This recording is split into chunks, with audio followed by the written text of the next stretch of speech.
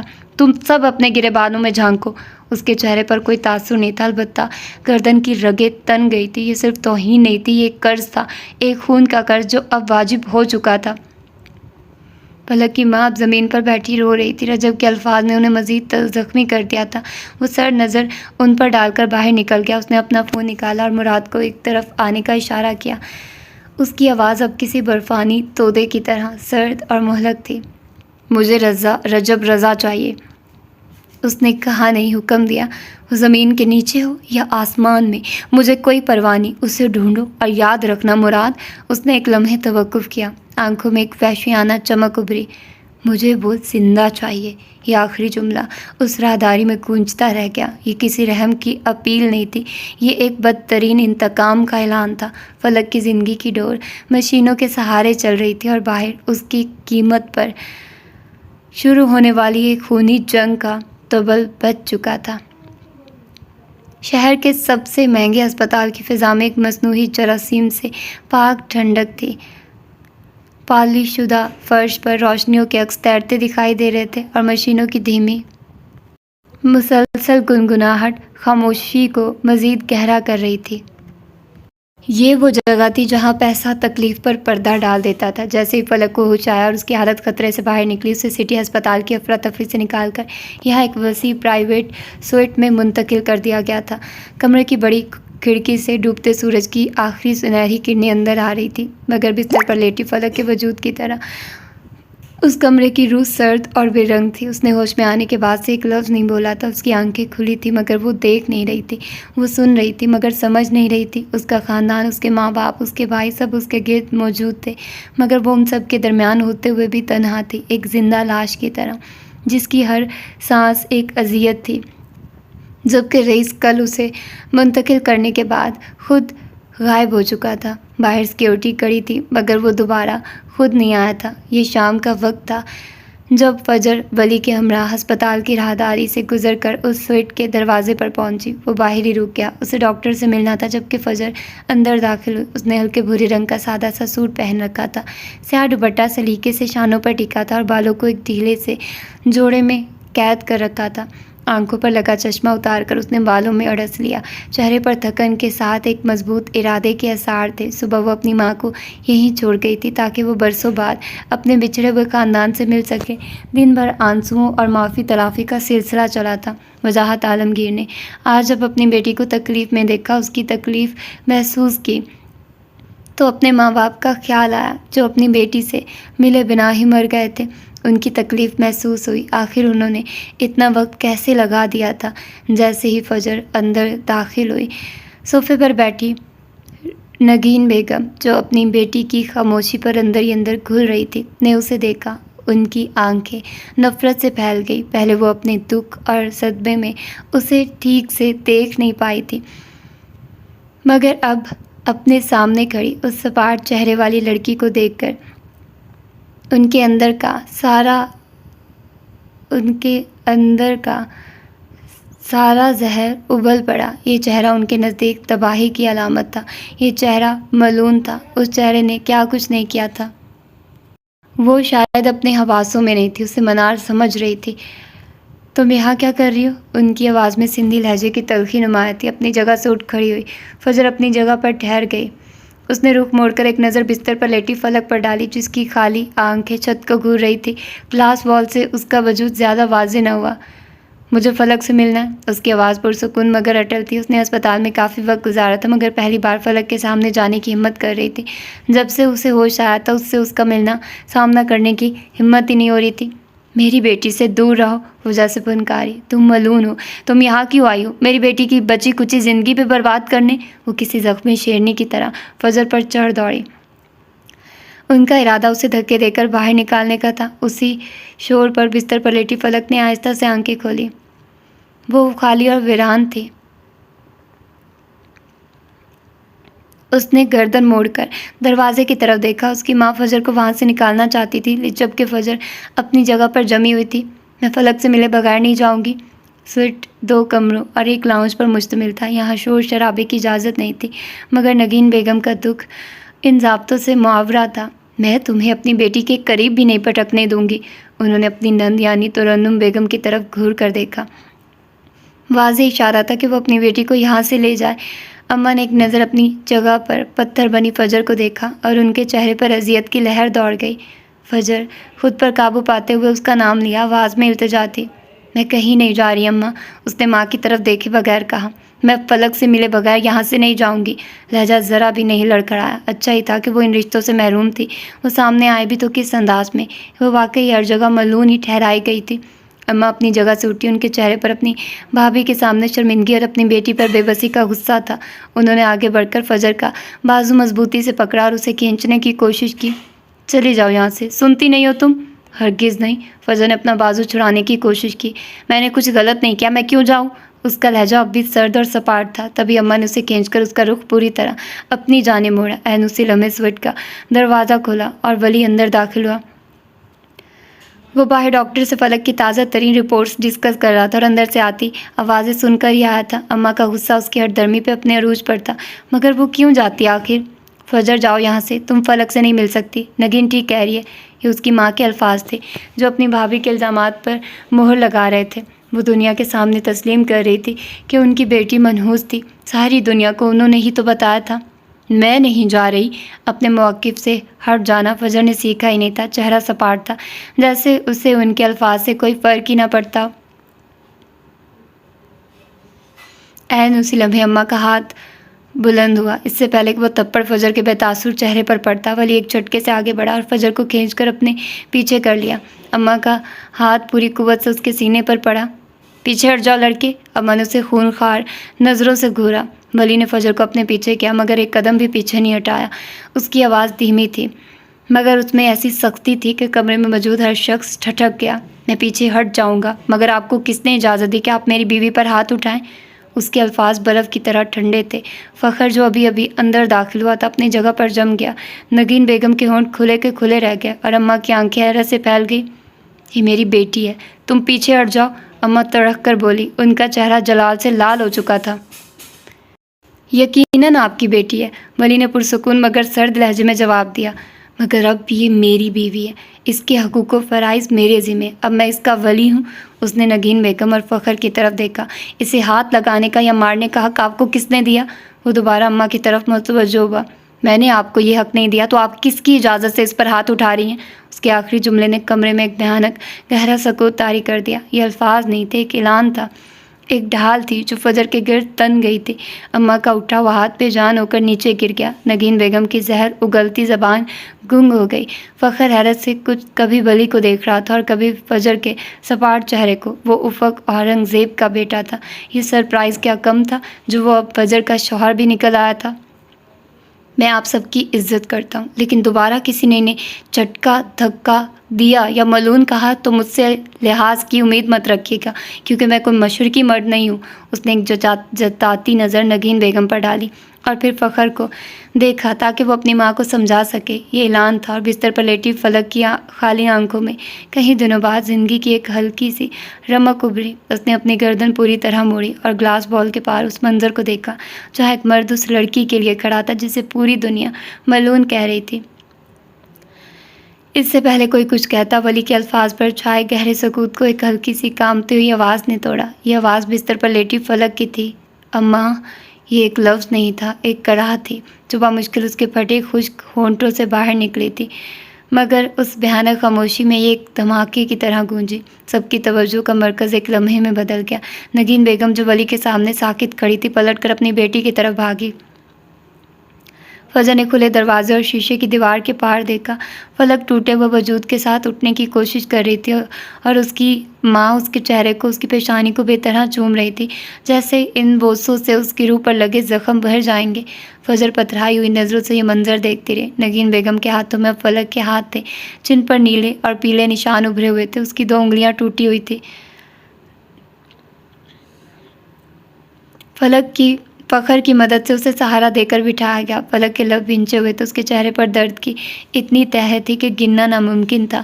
یہ صرف جسمانی درد نہیں تھا، یہ اس کرب کا اظہار تھا جو اس کی روح کو چیتھڑوں میں بدل چکا تھا۔ اس نے دھیرے سے مگر ایک حتمی انداز میں اپنی ماں کے ہاتھوں سے اپنے ہاتھ چھڑا لیے۔ یہ ایک چھوٹی سی حرکت تھی مگر اس میں ایک عمر کا انکار چھپا تھا۔ فخر کچھ کہہ رہا تھا، تسلیاں دے رہا تھا، مگر وہ نہیں سن رہی تھی۔ اماں وہیں دروازے کے پاس جمی کھڑی تھی۔ فجر ابھی تک اپنی جگہ ساکت تھی اور ولی سنجیدہ کھڑا تھا، اور پھر فلک کی آواز ابھری۔ اس کی آواز ٹوٹی ہوئی تھی، ہر لفظ کے ساتھ اس کے گلے میں جیسے کانچ کی کرچیاں چبھ رہی تھی، مگر اس میں ایک ایسی کاٹ تھی جس نے سب کو چھلنی کر دیا۔ میرے ساتھ ایسا کیوں ہوا؟ اس نے خالی نظروں سے سامنے بیٹھی اپنی ماں کو دیکھا جو اس کے بیڈ کی پائنتی پر ٹکی ہوئی تھی۔ میں نے تو کبھی کسی کا برا نہیں کیا۔ ایک آنسو اس کی آنکھ سے ٹوٹ کر گال کی خراش پر گرا اور وہ تکلیف سے سسک اٹھی۔ اس نے نظریں گلاس وال کے پار کھڑی فجر پر جمائی۔ آپ فجر کو باہر نکال رہے ہیں کہ وہ ملعون ہے، اسے دھکے ملنے چاہیے۔ سانس لینے میں مشکل پیش آ رہی تھی۔ لیکن اماں، میں تو ملعون نہیں ہوں، میں نے تو آپ سب کی ہر بات مانی ہے، پھر میرے ساتھ ایسا کیوں ہوا؟ اس کے چہرے کی خراشیں، پھٹے ہونٹ اور ویران آنکھوں کے پیچھے ایک چیتھڑوں میں لپٹی روح تھی جو وہاں موجود ہر شخص سے سوال کر رہی تھی۔ میں نہ باغی ہوں نہ ہی مضبوط، میں نے کبھی کسی سے اونچی آواز میں بات تک نہیں کی، میں نے کبھی کسی کا برا نہیں چاہا، کسی کو تکلیف نہیں دی تھی، پھر میرے ساتھ ہی ایسا کیوں ہوا؟ اس کے سوال جائز تھے مگر جواب کس کے پاس تھا؟ اپنی جگہ جمی فجر کے اندر شیشے کا بنا کوئی محل دھڑام سے زمین بوس ہو گیا تھا۔ وہ یوں ہی کھڑی اسے دیکھتی رہی۔ پھول اگانے والی لڑکی، کہانیاں لکھنے والی لڑکی جس نے اپنی پوری زندگی اطاعت کی مقدس چادر اوڑھ کر گزاری تھی، جس نے کبھی انجانے میں بھی کسی چونٹی کو نہ مسلا تھا، اس کے حصے میں اتنی اذیت کیوں آئی تھی؟ چپ کر جا میری دھی، اتنا نہ بول، تکلیف ہوگی، لیٹ جا میری دھی۔ نگین بیگم اسے چپ کروانا چاہتی تھی، اس کے سوالوں کے نیچے دبنے کے خوف سے اسے اپنی باہوں میں بھرنا چاہتی تھی، مگر فلک آج چپ نہیں رہ سکتی تھی۔ کیوں چپ کر جاؤں اماں، کیوں؟ اس کی آواز اب ایک درد بھری چیخ میں بدلنے لگی، وجود کپ کپانے لگا۔ میں نے کبھی کسی کو انکار نہیں کیا، زبان ہوتے ہوئے بے زبان گڑیا بنی رہی، کبھی سر اٹھا کر بات نہیں کی، ہم ہمیشہ بڑوں کے فیصلوں پر سر جھکایا۔ آپ لوگوں نے مجھے جس کھونٹے سے باندھا میں چپ چاپ بن گئی، میں نے انکار نہیں کیا تھا، رجب سے شادی کرنے پر بھی نہیں، صرف اس لیے کہ آپ سب خوش ہو جائیں، کہ خاندان جڑا رہے، قبیلے کا سر اٹھا رہے۔ اس کی نظریں اب فخر اور اپنی ماں کے درمیان بھٹک رہی تھی۔ اگر فجر باغی ہے، اگر وہ آپ کے بنائے ہوئے اصولوں پر نہیں چلتی، اگر وہ خاندان کا حصہ بننے کے قابل نہیں، مگر میں تو تھی، میں تو آپ سب کے لیے ایک مثالی بیٹی تھی۔ میں باغی نہیں ہوں، پھر میری فرما برداری کا یہ صلہ کیوں ملا؟ کیوں؟ وہ چیخنا چاہتی تھی مگر گلے نے جواب دے دیا، جسم درد سے ٹوٹ رہا تھا، وہ اپنی پوری قوت صرف کر کے بول رہی تھی، اس کے وجود کا ذرہ ذرہ تڑپ رہا تھا۔ فخر نے آگے بڑھ کر اس کا کندھا تھپتھپایا۔ بس کر دو فلک، پلیز۔ نہیں، مجھے جواب چاہیے۔ کیا ایک مشرقی لڑکی ہونے کی سزا یہی ہے کہ وہ اپنے خوابوں کی قبر پر چپ چاپ آنسو بہاتی رہے، اپنی ہر خواہش کو مار کر دوسروں کی خوشی میں مسکرانے کا ناٹک کرے؟ میں نے سب کیا، تو پھر میرے وجود کو اس گندی گلی کی غلاظت میں کیوں روندا گیا؟ میری روح کو تار تار کیوں کیا گیا؟ میری کیا غلطی تھی؟ رئیس اورنگزیب سے رشتہ یا آپ لوگوں کی فرسودہ روایات پر سر جھکانا؟ بتائیے مجھے، میری غلطی کیا تھی؟ اس کی چیخ ایک گھٹی ہوئی سسکی میں بدل کر جب دم توڑ گئی تو کمرے میں ایک ناقابل بیان بھاری خاموشی چھا گئی۔ وہ تکیے پر ایک بے جان گڑیا کی طرح گر گئی، اس کا جسم اب بھی ہلکے ہلکے جھٹکے کھا رہا تھا۔ نگین بیگم اپنی جگہ بت بنی بیٹھی تھی، ان کے پاس نہ تسلی کے الفاظ تھے نہ آنسو۔ فخر کا چہرہ درد اور بے بسی سے سرخ پڑ رہا تھا۔ دروازے کے باہر فجر کے مضبوط قدم اب اس کا بوجھ نہیں اٹھا سکے۔ فلک کا ہر لفظ، اس کی ہر سسکی اس کے اندر کی دیواروں کو مسمار کر رہی تھی۔ وہ آہستہ سے دیوار کا سہارا لیتے ہوئے اپنے پیروں پر بیٹھ گئی، گھٹنے سینے سے لگائے ہوئے تھے۔ اس کی آنکھیں شیشے کی دیوار کے پار فلک پر جمی تھی، جسے وہ آج پہلی بار صحیح معنوں میں دیکھ رہی تھی۔ وہ لڑکی جسے وہ ہمیشہ ایک خوش قسمت، لاڈلی اور محفوظ شہزادی سمجھتی تھی، آج اس کائنات کی سب سے تنہا اور ٹوٹی ہوئی مخلوق لگ رہی تھی۔ تو یہ ہے اس کی آج کی ایپیسوڈ، اور آپ لوگ بتائیے کہ کیسی لگی آپ کو آج کی ایپیسوڈ، اور جس طرح سے ساری چیزیں ہوئی اور فلک کے ساتھ اتنا برا ہوا اور اس کو مطلب اتنا بے دردی سے مارا گیا، اس کے ایک وہ بلٹ بھی لگی اس کو، ٹھیک ہے، اور پھر اس کے بعد جب فجر کو پتہ چلتا ہے تو وہ پہنچتی ہے تو وہ فیل کرتی کہ وہ میری ایک ہی اکلوتی دوست تھی، تو اس کے ساتھ میری وجہ سے ہی ہوا۔ اور پھر رئیس آتا ہے، رئیس کو بھی بڑا برا لگ رہا ہوتا، مطلب رئیس کی سمجھ نہیں آ رہی یار، مجھے تو وہ پازیٹیو ہی لگتا ہے، وہ کہیں سے بھی نیگیٹیو نہیں ہے۔ اگر وہ کبھی بھی کسی کے ساتھ برا بھی کرتا ہے تو وہ ان لوگوں کے ساتھ برا کرتا ہے جو دھوکہ دیتے ہیں اس کے ساتھ، جو غلط کرتے ہیں، وہ ان کے رسپانس کے طور پر کرتا ہے۔ اس نے کبھی کسی کے ساتھ ایسا غلط نہیں کیا، اس کو ہم ولن نہیں کہہ سکتے رئیس کو۔ رئیس ایک سائیڈ ہیرو کی طرح ہی لگ رہا ہے اس کا کریکٹر، اور جس طرح سے وہ پھر ریئیکٹ کرتا ہے اور وہ کہتا ہے کہ رجب نہیں بچے گا، یا اس کا جس طرح کا بھی سینیریو ہوتا ہے یار، تو اب کچھ سمجھ نہیں آ رہی کہ آگے اس ناول کے ساتھ کیا ہونے والا ہے اور باقی کا سارا سینیریو، کیونکہ اب بھائی جناب اس نے سب کے سامنے بول دیا، اب کسی نہ کسی طرح رئیس تک بات تو پہنچے گی۔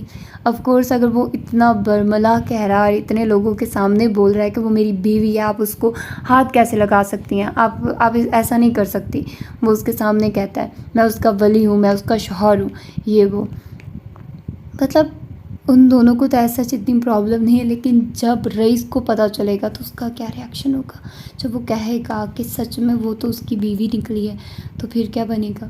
اور اس نے اس کو بولا تھا کہ مجھے دھوکہ نہیں دینا، مجھے یہ نہیں کرنا، وہ نہیں کرنا، تو میں تو بس اسی وقت کا سوچ کر ڈر رہی ہوں کہ اس وقت میں کیا ہوگا۔ تو پھر ملتے ہیں اس کی اگلی ایپیسوڈ میں، اپنا ڈھیر سارا خیال رکھیے گا، اللہ حافظ۔